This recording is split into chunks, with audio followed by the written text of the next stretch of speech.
In this episode of The Probe, we take a look at Richmond point guard Jacob Gilyard, a tough floor general that is elite at managing a game, elite defensively, and has mastered the intangibles that are pivotal to helping teams win. Let's take a look at the underrated floor general. Strengths. Kentucky guard Devin Askew brings the ball up and sees the much bigger wing 6'7" Brandon Boston Jr. posting up Gilyard.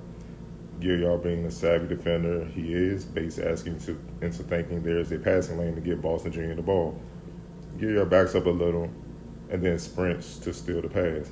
While in stride, Gilyard throws the behind-the-back pass to Blake Francis for the score. Gilyard is the preeminent thief in college basketball. You have to be aware of him at all times.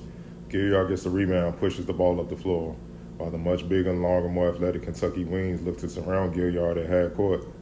Gilyard quickly passes ahead to Tyler Burton, who got behind Kentucky's defense for the basket, thanks to a goaltend. Most point guards today would have dribbled the air out the ball and missed the opportunity. Gilyard didn't waste any time making the correct basketball play. Little things that help your team win, he excels at. Gilyard drives around the screen from Nathan Ko. Kentucky guard Davion Mintz fights over the screen and stays close to Gilyard while he drives. Ko rolls to the basket following the play. As Gilyard gets to the basket, Kentucky 6'10" forward Isaiah Jackson leaves Ko to go contest Gilyard.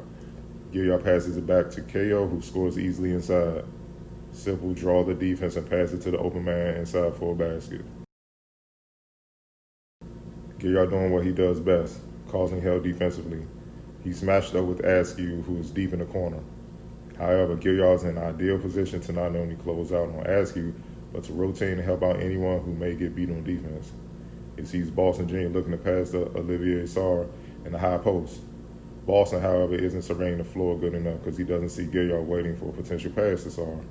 Boston passes to Sarr, but Gilyard runs and steals the ball. Gilyard goes all the way for the lay-in. One-man momentum killer, that's what Gilyard is. Gilyard brings in a long rebound, pushes the ball ahead, and scores on a bigger Askew with no hesitation. His speed and quickness in the open court is a lot to deal with for opponents. Gilyard has the ball outside the three-point line. He takes his time and surveys the floor, looking for the best possible mismatch for Richmond. He signals to Matt Grace to come set a screen. Gilyard drives right around Grace's screen. As Grace pops out to the elbow behind the three-point line, Sarr is stuck out of position as Gilyard passes it back out to Grace. Grace, with plenty of room, hits the triple. Nice execution to make something out of nothing. Gilyard surveys the court as he brings the ball up with Askew defending. Coach Cal signals to his team to come trap Gilyard to get the ball out of his hands, but they're too late. Cameron Fletcher runs out, but Gilyard quickly passes ahead to Ko, who drives strong and dunks on Boston Jr. and Sarr. The playmaking of Gilyard throughout the game set this play up. As many ways that Gilyard affects the game in a positive manner, he has his struggles as well. One, he struggles shooting efficiently against length. In the win against Kentucky, for example, who brings NBA-type length and athleticism on the perimeter, he shot 3 of 3, 0 for 8 from deep. He's a blur on the floor, so he can get by defenders at will and score inside at the college. But at the pro level, it will be different. That's something he must adapt to stick and ultimately thrive at the NBA level. Gilyard is a big reason why people shouldn't underestimate Richmond while they're in the top 25 currently. He's the difference maker and one most teams find it difficult to account for. He can dominate a game and not score a point, which is rare in this day and age.